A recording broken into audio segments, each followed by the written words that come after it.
Hello, everyone. Something too serious today, really, I would say.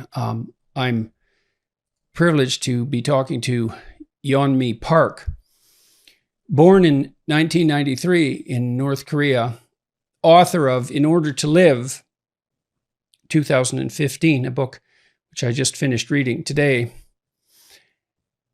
and human rights activist and TED speaker, Yeonmi Park grew up in a punishing totalitarian society based on Stalinist and Maoist principles, perhaps the last Stalinist-era totalitarian state on Earth, and devoted to the worship of Kim Jong-il and his family.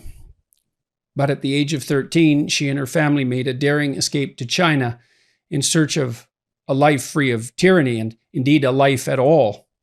In her viral talks, viewed online nearly 350 million times, and in her book, Park urges audiences to recognize, think about, and resist the oppression that exists in North Korea and around the world. Hi there. Dr. Peterson, it's an honor to be on your show. It's very nice to see you. I finished about the last third of this book this morning, and it makes for harrowing reading. There's no doubt about that. So you lived through some of the harshest times, I would say. You and your family likely lived through some of the harshest times in North Korea in the 90s after the Berlin Wall fell and the Russian communists stopped supporting North Korea's economy. Maybe we could start, I think, by just allowing you to tell your story. So you can start wherever you'd like. And Thank you. Exactly as you mentioned, after Soviet Union collapsed, they were stopped helping North Korean regime. And North Korean regime is like run by central government economy. So they decide how much rice you can eat that day per person based on their class.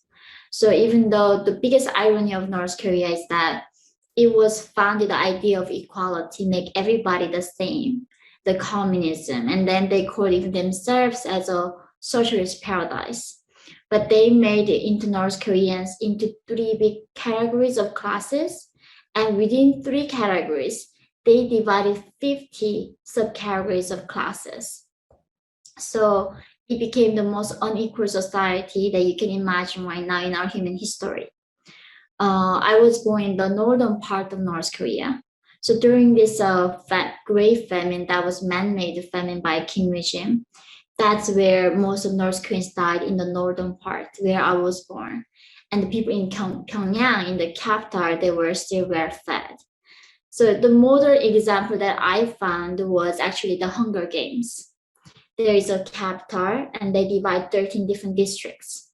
They make everybody else outside the capital on verge of surviving. So people do not think about what is the meaning of life, what is freedom. All they have to think about is next meal. Like, can I find food to feed my child? And in Pyongyang, they are really well fed and they have every intention to maintain the system and the regime. So that's where I was born in the 1993. Seeing the dead bodies on the streets was literally everyday thing. I never knew that was like weird word.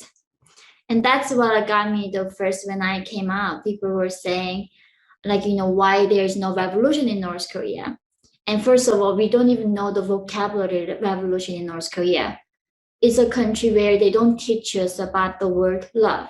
There's no romantic love in North Korea. I never heard my mom telling me that she loved me.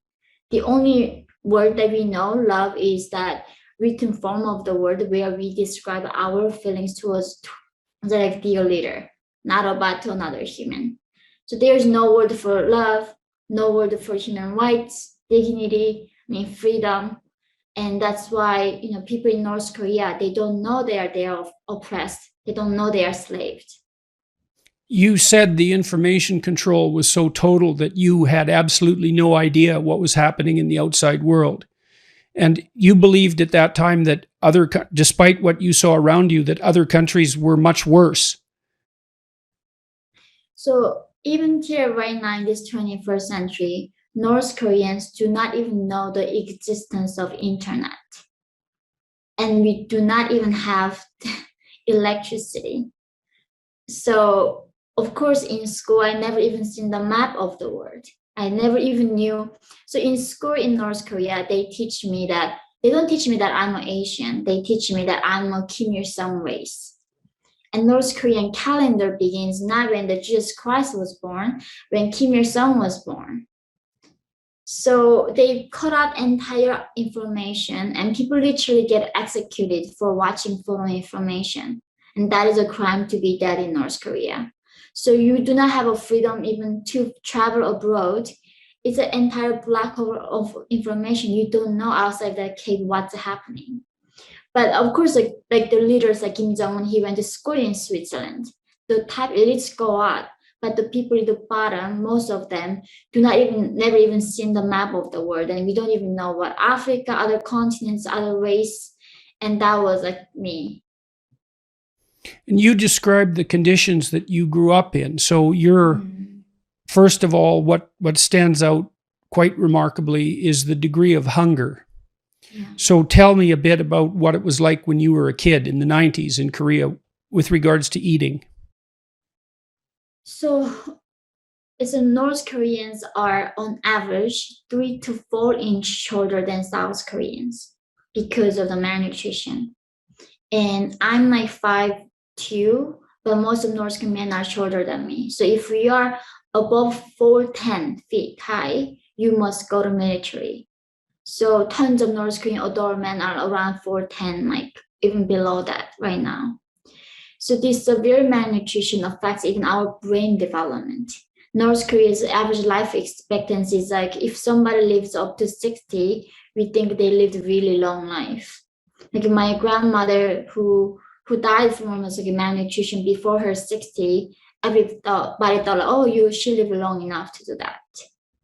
So it is a different planet we are talking about. Being in North Korea, of course, like only way for me to get my proteins were eating, grasshoppers, dragonflies, a lot of insects, tree barks, plants, flowers, and that's how we survive. And most of people die in the spring because that's when there's no like really insects and plants are. And that's where every spring there's most of people dying and majority of people dying that time. Yes, and you said that for you and for the people around you, spring wasn't a time of hope and renewal, but the absolute worst time of the year. And so maybe you can explain that.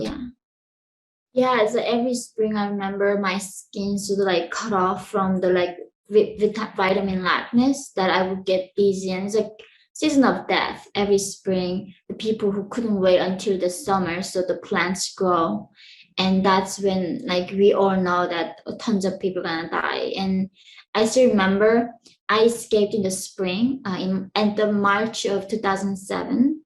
One day I had a really bad stomach ache, and my mom took me to the hospital. But in North Korea, of course, there's no electricity, there's no x-ray machines, none of that. Literally a nurse using 1 needle to inject every patient in the hospital. And people don't die from cancer in North Korea, they die from infection and hunger mostly.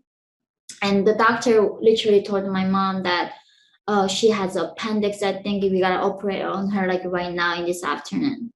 And they do not use anesthesia. It's a very like people don't use anesthesia in North Korea. So they would cut my belly open that afternoon, and I was fainting. And they said, "Oh, she just malnourished. She got an infection. She doesn't have any appendix."